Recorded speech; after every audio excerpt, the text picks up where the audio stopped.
Hi viewer, நான் உங்கள் doctor Kumar. நம்ம நிகழ்ச்சியில் பல்வேறு தரப்பட்ட மருத்துவ குறிப்புகளை பார்த்துட்ருக்கோம். அந்த வகையில் இன்றைக்கி நம்ம பார்க்கக்கூடியது டெஸ்டோஸ்டரானை இயற்கை முறையில் எப்படி அதிகரிக்கலாம் அதை தான் இன்றைக்கி பார்க்க போகிறோம். பொதுவாக இந்த ஆண் ஹார்மோன் என்று அழைக்கப்படுகிறது. ஆண் பெண் இரண்டு பாலரில் பெண்ணுக்கு ஈஸ்ட்ரோஜன், ஆணுக்கு டெஸ்டோஸ்டரான். இதை மெடிக்கல் டேர்மில் வரும்போது நிறைய நம்ம சொல்கிற மாதிரி வரும். ஆனால் இதை பாமரரும் புரிஞ்சு கொள்கிற மாதிரி தான் நான் இப்போ கொஞ்சம் இந்த வீடியோக்கள் போடுறேன். இந்த வீடியோ எதுக்கு நான் போடுறேன்னு கேட்டிங்கன்னா, இந்த டெஸ்டோஸ்டரான்கிற ஹார்மோன்கிற அடிப்படை நம்மளுக்கு தெரிந்தால்தான் நம்ம அந்த பால் உணர்வு தூண்டப்படுறது, இந்த ஆண் தன்மைக்கான ஒரு இது எல்லாமே இதனுடைய அடிப்படையில் வரக்கூடியது.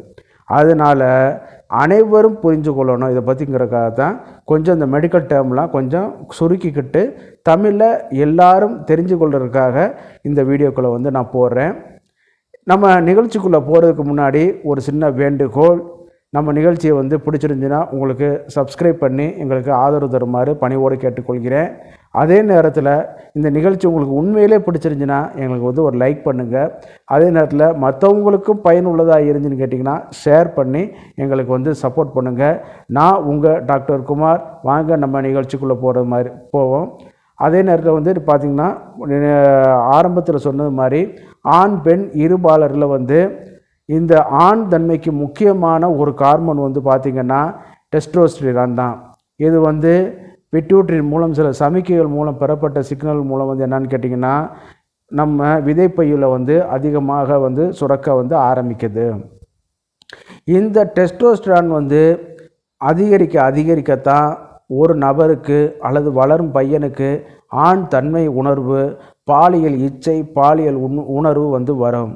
அதே நேரத்தில் இரண்டாவதாக ஆண்குறி எழுச்சி. சின்ன வயசுலாம் பார்த்திங்கன்னா சடனாக எழுஞ்சிட்டே வந்துட்டுருக்கும். ஏன்னு கேட்டிங்கன்னா அப்போ அந்த வயசில் அந்த பருவ வயசில் இந்த ஹார்மோன் அதிகமாக சுரந்துக்கிட்டே இருக்கும். அப்போ ஆண்குறி எழுச்சிக்கு ரொம்ப முக்கியமாக ஒரு இது பண்ணுது. மூன்றாவது பார்த்திங்கன்னா நம்மளுடைய எலும்பு தசை கட்டுமானத்திற்கு, பாடி பில்டிங் நேச்சருக்கு இந்த டெஸ்டோஸ்டரான் முக்கிய இடத்தை வகிக்குது. அதில் பார்த்திங்கன்னா இந்த டெஸ்டோஸ்டரான் வரும்பொழுது நல்லா பார்த்திங்கன்னா ஆண் தன்மை உள்ளதில் பார்த்திங்கன்னா நல்லா பாடி பில்டிங் மஸ்குலேச்சர் நல்ல ஒரு இதாக இருப்பாங்க. ஆனால் கொஞ்சம் நாளில் 40 வயசு 50 வயசில் போகும்போது அந்த ஹார்மோன் குறையும் போது என்னன்னு கேட்டிங்கன்னா அப்படியே சுருங்கி போய் ஆள் ஒரு ஒரு தொங்குன மாதிரி ஆயிடுவாங்க. அவங்க வளர்ச்சியெல்லாம் குறைய ஆரம்பிச்சுக்கிறோம்.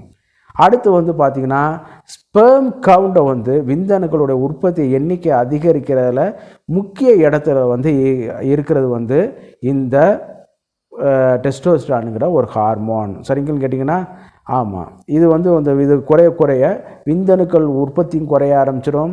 விந்தணுக்கள் உயிரோட்டமாக நீந்தி செல்லக்கூடிய ஒரு இதுகள் இதில் குறைய ஆரம்பிச்சுக்கிறோம். அந்த அளவுக்கு முக்கியத்துவம் வாய்ந்த அந்த ஹார்மோனை நம்ம எப்படி இயற்கையான முறையில் அதிகரிக்கலாம். சரிங்களா? இந்த இடத்துல பார்க்கும் பொழுது பார்த்திங்கன்னா நம்பர் 1 இடத்துல இருக்கிற பார்த்திங்கன்னா ஃபிசிக்கல் எக்ஸசைஸ். நன்றாக எந்த நேரத்தில் விடணும், மாலை நேரத்தில் ஓடி விளையாடும் பொழுது நல்லா எக்ஸசைஸ். ஜிம் மாதிரி அடைச்ச இடத்துல பண்ணாதீங்க தயவுசெய்து. நல்லா ஓடி விளையாண்டு இந்த மாதிரி இதில் பண்ணும்போது சூரிய ஒளியில் மாலை நேரத்தில் பண்ணும் பொழுது அதில் விட்டமின் D3 உருவாகி இந்த ஹார்மோன் சிந்தசிஸ் பண்ணுறதுக்கு முக்கிய இடத்தை வகிக்குது. விட்டமின் D3 இல்லாமல் நீங்கள் இந்த ஹார்மோனை உற்பத்தி பண்ண முடியாது. சரிங்களா? அதனால தான் நல்ல எக்ஸசைஸை எப்போ எதில் பண்ணணும்னு கேட்டிங்கன்னா மாலை நேரத்தில் சூரிய ஒளி அந்த நேரத்தில் அந்த சூரிய ஒளியில் அதிகமாக இருக்கும். சரிங்களா? அது சிந்தசிஸ் பண்ணிவிட்டு இந்த டெஸ்டோஸ்டரான் உற்பத்திக்கு காரணமாயிரும். அதே நேரத்தில் தசைகளுடைய இயக்கங்கள் இது பண்ணுறதுனால தசைகளுடைய அந்த ரிசப்டார்ஸ் என்னென்னு கேட்டிங்கன்னா இந்த டெஸ்டோஸ்டரான் உற்பத்திக்கு முக்கிய காரணத்தை வகிக்குது. இது உடற்பயிற்சி. அதே நேரத்தில் உடற்சூடை நீங்கள் குறைக்கணும். உடற்சூடை வந்து குறைக்கும் பொழுது பார்த்திங்கன்னா பொதுவாக வந்து ஏங்க அந்த காலத்துலலாம் ஆண்களை வந்து இந்த மாதிரியான ஹீட்டான வேலைகளில் வந்து இது பண்ண விட மாட்டாங்க. கூட்டு பெருக்கிற ஏன்னு கேட்டிங்கன்னா, இப்போ கூட்டி பெருக்கும்போது பெண்களுக்கு வந்து அடிவயிறு வந்து சுருங்கி விரிகிறதுனால என்னென்னு கேட்டிங்கன்னா கர்ப்பப்பை வலுவரும். அது அந்த மாதிரியான ஒரு சூழ்நிலையில் இருக்கும் பொழுது என்னன்னு கேட்டிங்கன்னா, இந்த வெயிலில் நின்று வேலை செய்கிறது, வெயிலே அதாவது வெப்பத்திலே நின்று இது பண்ணுறதுனால உடல் சூடு அதிகமாகிறதுனால இந்த ஹார்மோன் வந்து குறைய ஆரம்பிக்கும். அப்போ இதுக்கு என்ன சார் தீர்வு அப்படின்னு கேட்டிங்கன்னா, எண்டு பகுதியில் நான் சொல்கிறேன். சரிங்களா? அது வரைக்கும் இது பண்ணிகிட்டே இருங்க. சரிங்களா? இப்போ உடற்சூடும் ஒரு வகையான ஒரு இது, அதை குறைக்கணும். அடுத்து வந்து பார்த்திங்கன்னா, நேச்சுரலான ஃபிஷ் கண்டென்ட் உள்ள ஃபிஷ் வந்து நம்ம எடுத்துக்கிறணும். அப்போ சைவமான உள்ளவங்க ஃபிஷ் ஆயில் வந்து விற்கிது, அது வந்து பிராண்டட் நல்ல பிராண்டாக பார்த்து வாங்கி சாப்பிட்டுக்கிறங்க. அதில் வந்து பார்த்திங்கன்னா ஃபேட்டி இப்போ இதை டைஹைச்சிங்னு சொல்லுவாங்க, அந்த மாதிரி துண்டு போட்ட மீன்களில் தான் அந்த இது அதிகமாக இருக்கும். அதை நீங்கள் வந்து வாங்கி சாப்பிட்டுக்கலாம். அதே மாதிரி ஓடு உள்ள மீன்கள் செல் ஃபிஷ்ன்னு சொல்லுவாங்க, அதில் வந்து T3 வந்து இயற்கையாகவே இருக்கிறனால வந்து அது வந்து இந்த டெஸ்டோஸ்டரான் உற்பத்திக்கு வந்து காரணமாகுது. இப்போ 2 உணவுகள் சொல்லிட்டோம். அது ஃபஸ்ட்டு வந்து எக்ஸசைஸ் சொன்னேன். அடுத்து வந்து என்ன சொன்னேன், நம்ம எண்ணெய் தேய்ச்சி குளிக்கிற பற்றி சொன்னேன். அதை உடல் சூட சொன்னேன். அதே நேரத்தில் வந்து இந்த மீன் வகைகளை பற்றி சொன்னேன். அடுத்து வந்து பார்க்கும்போது திக்கு க்ரீனாக உள்ள க்ரீன் வெஜிடபிள்ஸ். இன்றைக்கி கீரை திங்கிற பழக்கமே கிடையாது. கீரையை தூக்கி போட்டு போயிட்டே இருக்கேன். ஏதாவது ஒரு நாளைக்கு ஒரு உணவில் வந்து ஒரு கீரை, ஒரு பழம், ஒரு விதை, ஒரு பருப்பு, இது வந்து எடுத்துக்கிட்டே இருக்கணும். ஒரு முட்டை வந்து எடுத்துகிட்டே இருக்கணும். சரிங்களா? அப்படி எடுத்தால் தான் இந்த க்ரீன் வெஜிடபிள்ஸில் வந்து மெக்னீசியம் கண்டென்ட் வந்து அதிகமாக இருக்கும். வேறு மெக்னீசியம் வந்து எந்த உணவுப் பொருளையும் நீங்கள் சப்ளிமெண்ட் பண்ண முடியாது, எக்ஸப்ட் க்ரீனி வெஜிடபிள்ஸை தவிர்த்து. நல்லா வந்து பார்த்திங்கன்னு கேட்டிங்கன்னா, அந்த மாதிரியான இதில் வந்து கீரைகள் இதுகள்லாம் சாப்பிடும் பொழுது உங்களுக்கு வந்து அந்த மெக்னீசியம் தூண்டப்பட்டு இதில் வந்து அதிகமாக வர ஆரம்பிக்கும். இந்த டெஸ்டோஸ்டரான் வந்து இயற்கையாகவே கட்டுமானத்தில் வந்து வர ஆரம்பிக்கும். சரிங்களா? அதுக்கான நேச்சுரல் கண்டென்ட் வந்து நம்ம கொடுக்கணும். அடுத்து வந்து பார்த்திங்கன்னு கேட்டிங்கன்னா, முட்டையில் வந்து பார்த்திங்கன்னா அதிகமான இந்த ஆக்சிடோசின் ப்ராப்பர்ட்டியும் இருக்குது, ஃபேட் கண்டென்ட்டும் இருக்குது. ஏறத்தாழ ஒரு முட்டை வந்து 35லேருந்து 40 கிராம் அளவு போல் இருக்கணும். இன்றைக்கி அந்த அளவுக்கு முட்டையெல்லாம் கிடையாது. வெட்டினேரியன்ஸ்கிட்ட வேணால் கேட்டு பாருங்கள். ஏறத்தாழ அந்த அளவுக்கு உள்ள முட்டையில் 5 கிராம் அளவு போல் புரோட்டீன் கண்டென்ட் வந்து இருக்கும். இந்த புரோட்டீன் கண்டென்ட் வந்து டெஸ்டோஸ்டரான் ஹார்மோனை சிந்தசிஸ் பண்ணி அது கட்டுமானத்துக்கு வந்து இது பண்ணி கொடுக்க ஆரம்பிக்குது. அதே நேரத்தில் வந்து மில்க் கண்டென்ட் வந்து நம்ம எடுத்துக்கிறது மூலமாக கூட இந்த டெஸ்டோஸ்டரானை வந்து அதிகப்படுத்தலாம். அதே இதில் வந்து பார்த்திங்கன்னா, இந்த கோகோ ப்ராடக்ட் வந்து பார்த்திங்கன்னா, இந்த கோகோ ப்ராடக்ட்டுகள் வந்து நம்ம எடுத்துக்கிற பொழுது, அதாவது சாக்லேட் இந்த மாதிரியான இது சுகர் இல்லாமல் பார்த்துக்கிறோங்க.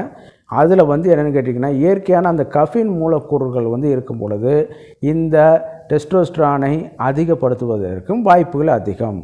சரிங்களா? அதனால் சாக்லேட் வந்து பிளாக் சாக்லேட்லாம் அன்றைக்கி வந்து நல்ல ரேட்டாக இருக்கும். நல்லா இனிக்கிற சாக்லேட் வந்து விலை கம்மியாக இருக்கும்.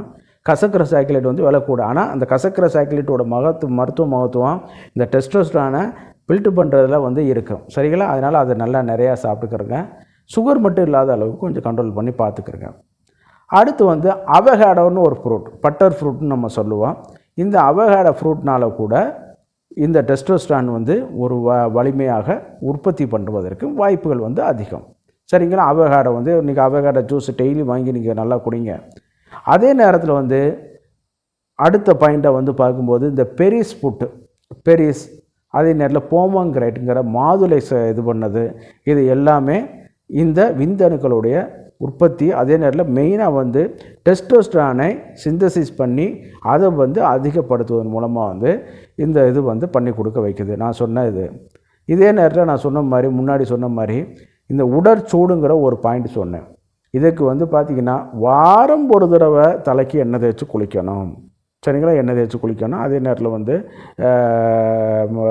அந்த எண்ணெய் சேர்ந்த ஒரு இது வந்து நம்ம உடற்சூடை குறைக்கக்கூடிய தண்ணி இதெல்லாம் நல்லா நிறையா குடிக்கணும். இன்றைக்கி எண்ணெய் தேய்ச்சி குளிக்கிறங்கிற ஒரு கலாச்சாரமே போச்சு. சரிங்களா? அது ஏதோ ஒரு மோசமான ஒரு சம்பிரதாயமாகவே நம்ம பார்த்துட்ருக்கோம்.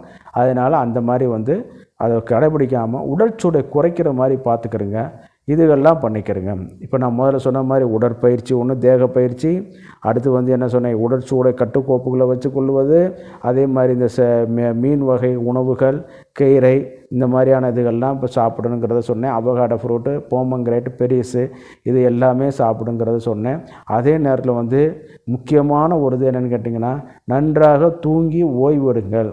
ஓய்வெடுத்து வேலைகளை பாருங்கள். ஏன்னு கேட்டிங்கன்னா, டிப்ரெஷன் அது மாதிரி தூக்கம் இல்லாமல் இருக்கும்போது, லாஸ் ஆஃப் இன்சோம்னியாவாக இருக்கும்போது என்ன ஆகுதுன்னு கேட்டிங்கன்னா, உடற்சூடு அதிகமாகி இந்த ஹார்மோன்ஸ் வந்து சிந்தசிஸ் ஆகிறது குறைஞ்சி போயிடும். சரிங்களா? அதனால தான் தூக்கத்துக்கு ஆண்மைக்கும் நிறைய இன்டர் ரிலேஷன் வந்து பல தொடர்புகள் வந்து இருக்குது. சின்ன வயசில் உள்ளதை வந்து நீங்கள் இது பண்ணிக்கிறாதீங்க. அது வந்து வேறு, நான் அப்படியே இருந்தேன், இப்போ தூங்காமல் இருப்பேன் சார் அப்படிலாம் இருப்பேன். அன்னைக்கு வந்து ஹார்மோன்ஸ் லெவல் வந்து பீக்கில் இருக்கும். இன்றைக்கி வந்து அப்படிலாம் கிடையாது.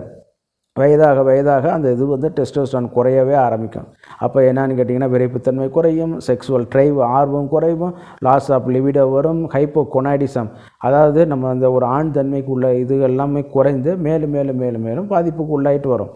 இது எல்லாமே ஒரே ஒரு ஹார்மோனால் வரக்கூடிய ஒரு இது டெஸ்டோஸ்டரான். அப்போ நம்ம என்ன பண்ணணும், அந்த டெஸ்டோஸ்டரானை வந்து முறையாக வந்து உற்பத்தி பண்ணுறதுக்கு இந்த மாதிரியான இயற்கையான ஒரு இது வந்து நம்ம சேர்த்துக்கிறோம். சில நேரம் ஹார்மோன் ரீப்ளேஸ்மெண்ட் தெரப்பி வந்து நம்ம எடுத்துக்கிட்டோம்னாலும் அது வந்து சில நேரம் மருத்துவருடைய பார்வையில் பராமரிப்பில் வந்து பண்ணணும். அது வந்து நிறைய செலவுகள் வந்து பிடிக்கும்.